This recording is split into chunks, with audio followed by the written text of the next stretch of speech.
Everyone, आप देख रहे हैं मेरा यूट्यूब चैनल टेक्सटाइल वर्ल्ड। आज की इस वीडियो में मैं बहुत ही इंटरेस्टिंग टॉपिक लाया हूं जिसे कहते हैं रिलेटिव ह्यूमिडिटी एंड टेम्परेचर। मैं बताऊंगा कि ह्यूमिडिटी क्या है, रिलेटिव ह्यूमिडिटी क्या है, टेम्परेचर क्या है, इनका रिलेशन क्या है और स्पेसिफिकली ये क्यों इंपॉर्टेंट है टेक्सटाइल के स्पिनिंग डिपार्टमेंट में। तो अभी जाते हैं ह्यूमिडिटी के बारे में कि जो भी हमारे पास मटेरियल है, चाहे वो फाइबर है या फैब्रिक है या कोई और चीज है, अगर उसमें नमी है या फॉर एग्जांपल हमारे पास एनवायरनमेंट है, अगर उसमें नमी है, so this is called the humidity. के हम बोलते हैं ये ह्यूमिडिफाई है या ये ह्यूमिडिट एनवायरनमेंट है।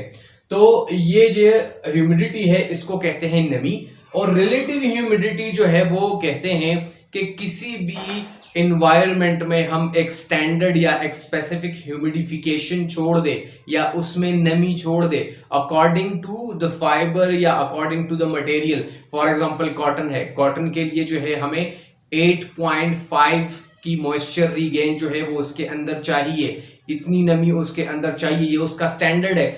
इसी वजह से हमने इसके लिए एक रिलेटिव ह्यूमिडिटी की जो एनवायरनमेंट है वो बनानी पड़ेगी स्पिनिंग डिपार्टमेंट में। उसके बाद जो है हमारे पास टेम्परेचर है, the degree of coldness and hotness is called temperature, हर बंदे को पता है।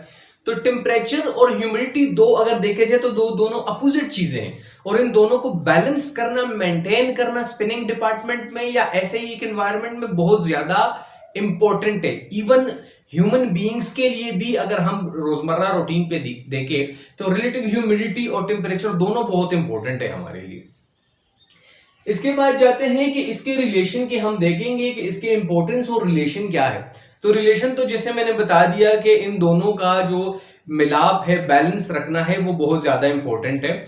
और हमने इन्वायरमेंट को और अकॉर्डिंग टू द, अगर हम अकॉर्डिंग टू द ह्यूमन कर रहे हैं कि ह्यूमन जो है वो कंफर्ट में रहे, तो हम देखेंगे कि इसको टेम्परेचर कितना चाहिए और इसको ह्यूमिडिटी कितनी चाहिए और उसको स्टैंडर्ड करेंगे। फॉर एग्जांपल मैं लिख दूंगा कि जो हमारे पास स्टैंडर्ड है तो वो है हमारे पास 65% रिलेटिव ह्यूमिडिटी, ठीक है जी, और 20 सेंटीग्रेड जो है वो टेम्परेचर है।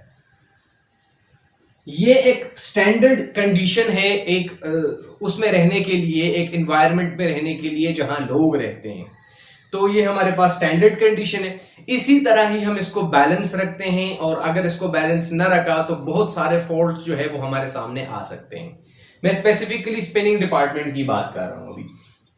अच्छा, ये तो हो गया इसका रिलेशन। अब इसकी इंपॉर्टेंस क्या है और क्यों है, वो इंपॉर्टेंट क्यों है, हम स्पिनिंग डिपार्टमेंट में क्यों रख रहे हैं, उसके मैंने कुछ रीजंस लिखे हैं। कि पहला रीजन है क्रिएट स्टैटिक चार्जेस। जब भी कोई मशीन रन होता है और उसके साथ हाइग्रोस्कोपिक मटेरियल जो है उसमें उसके अंदर चलता है, चूंकि हमारे जितने भी टेक्सटाइल मटेरियल्स है वो सारे हाइग्रोस्कोपिक मटेरियल है ज्यादातर। फॉर हाइग्रोस्कोपिक मीन वो उसमें एब्जॉर्बेंसी है, उसमें मॉइस्चर रीगेन है, उसमें मॉइस्चर कंटेंट है।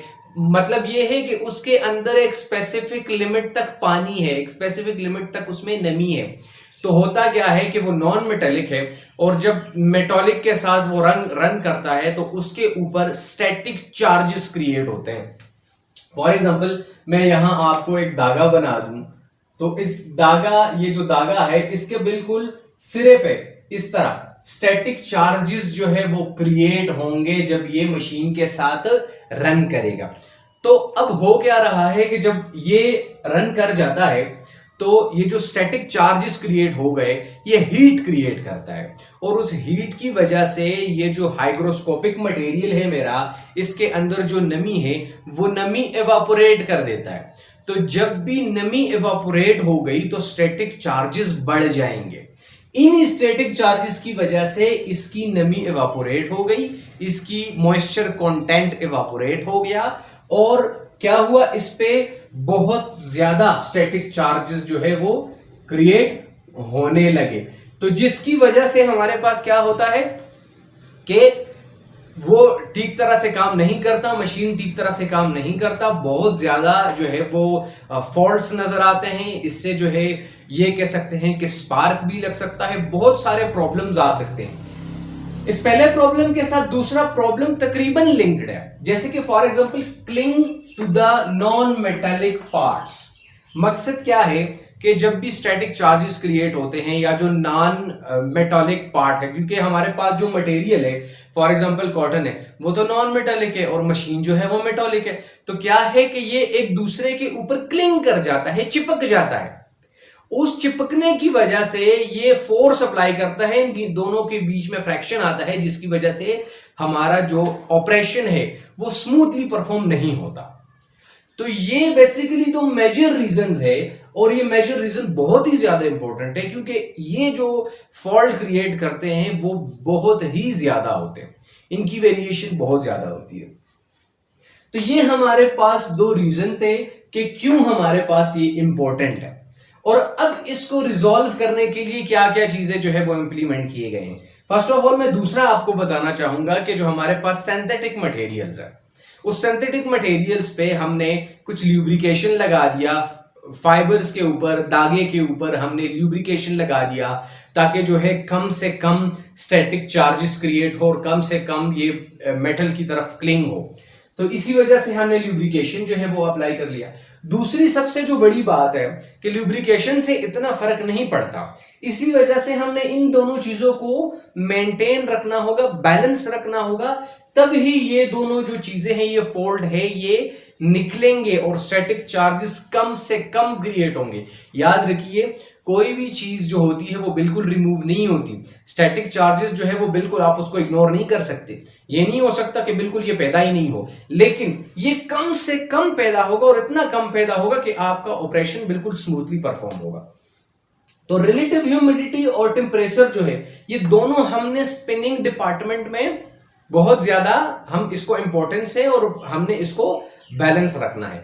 इसी वजह से मैंने ये कहा कि एक स्टैंडर्ड जब हम टेम्परेचर रखते हैं तो हम देखते हैं कि ये फाइबर के लिए भी सही हो, ये धागे के लिए भी सही हो, ताकि हमारा ऑपरेशन भी परफॉर्म सही हो जाए, और उसके साथ साथ जो है हमारे जो बंदे वहां काम कर रहे हैं वो भी कंफर्ट में आ जाए, वो भी ऐसा ना हो कि वो स्पिनिंग डिपार्टमेंट से भाग जाए।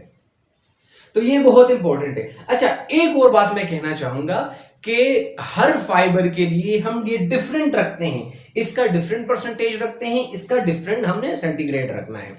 जैसे कि मैंने ये बताया कि यहां हम ह्यूमन बीइंग के लिए 65 रिलेटिव ह्यूमिडिटी रखते हैं, 20 जो है वो सेंटीग्रेड जो हम टेम्परेचर के लिए रखते हैं। जो मटेरियल हमारे पास ज्यादा हाइग्रोस्कोपिक होगा, जो मटेरियल में ज्यादा एब्जॉर्बेंसी कैपेसिटी होगी, जिस मटेरियल में ज्यादा मॉइस्चर कंटेंट पाया जाएगा, उसके लिए हम रिलेटिव ह्यूमिडिटी हाई रखेंगे। ये मैं आपको यहां लिख दूं, उसके लिए हम रिलेटिव ह्यूमिडिटी हाई रखेंगे और टेम्परेचर मिनिमाइज कर देंगे। फॉर एग्जांपल हम वूल के लिए ले रहे हैं, तो जो वूल है उसके लिए हम रिलेटिव ह्यूमिडिटी हाई रखेंगे और टेम्परेचर हम कम रखेंगे। इसके ये जो प्रोटीन फाइबर्स है, इसमें जो हमारे पास है मॉइस्चर रीगेन और मॉइस्चर कंटेंट इसका बहुत ज्यादा होता है। इसके मुकाबले अगर हम सेलुलोजिक फाइबर्स को देख ले, फॉर एग्जांपल कॉटन हो गया या जूट हो गया या इस तरह का, तो उसकी जो एब्जॉर्बेंसी कैपेसिटी है या इसकी जो हमारे पास मॉइस्चर कंटेंट है वो इससे कम है। तो अगर वो इससे कम है तो इसका मतलब यह है कि उसके लिए रिलेटिव ह्यूमिडिटी हम इनसे वूल से कम रखेंगे और टेम्परेचर उससे हाई रखेंगे। याद रखिएगा, अगर रिलेटिव ह्यूमिडिटी कम हो रही है तो टेम्परेचर हाई होगा, और टेम्परेचर कम होगा तो रिलेटिव ह्यूमिडिटी हाई होगा। इन दोनों को हमेशा हमने एक बैलेंस रखना है। ठीक है जी। तो हमारे पास वूल के लिए डिफरेंट है, सेलुलोजिक फाइबर्स के लिए डिफरेंट है, और फिर सिंथेटिक फाइबर के लिए सबसे कम है। क्यों? क्योंकि सिंथेटिक फाइबर जो है वो ज्यादातर उसकी जो नेचर है वो हाइग्रोस्कोपिक नहीं होती, लेकिन कई हद तक होती है, इसीलिए हम उसको भी एक standard relative humidity and standard temperature के अंदर हम स्पिनिंग डिपार्टमेंट में रखते हैं। अच्छा, अब जो हमारे पास है कि हमने स्पिनिंग डिपार्टमेंट में हमारे पास ब्लो रूम है। ब्लो रूम में जो है वो डिफरेंट बीटर्स यूज होते हैं, वो डिफरेंट मेटालिक पार्ट्स यूज होते हैं, क्योंकि उसमें बेल्स की ओपनिंग होती है। लाजमी बात है, ये नॉन मेटालिक और मेटालिक जो है वो आपस में जो है वो वर्किंग कर रहे हैं, इसी वजह से वहां भी हमने स्टैंडर्ड कंडीशन जो है वो ये कंडीशन जो है अप्लाई करने हैं। उसके बाद जो है हमने कार्डिंग पे, और उसके बाद ड्रॉ फ्रेम के सिस्टम पे, और उसके बाद जो है वो रिंग एंड रोविंग जो सिंप्लेक्स जिसे हम कहते हैं मशीन्स, उसके जोन में, ये सारा जो स्पिनिंग डिपार्टमेंट में है, इनमें हमने रिलेटिव ह्यूमिडिटी और टेम्परेचर को जो है हमने स्टैंडर्ड रखा हुआ है। अच्छा, आपको स्क्रीन पे दिख रहा है ओवरऑल कि हमारे पास एक नेचुरल फाइबर के लिए, कॉटन के लिए या फॉर एग्जांपल वूल के लिए हमें कितनी ह्यूमिडिटी चाहिए, कितनी रिलेटिव ह्यूमिडिटी चाहिए, कितना हमें टेम्परेचर चाहिए, ये सारा जो है आपके स्क्रीन पे शेयर हो रहा है। तो आज के लिए इतना ही। इंशाल्लाह नेक्स्ट वीडियो में एक नए टॉपिक के साथ मिलेंगे। सब्सक्राइब कीजिए, शेयर कीजिए, लाइक कीजिए और कमेंट्स लाजमी कीजिए। Thank you so much.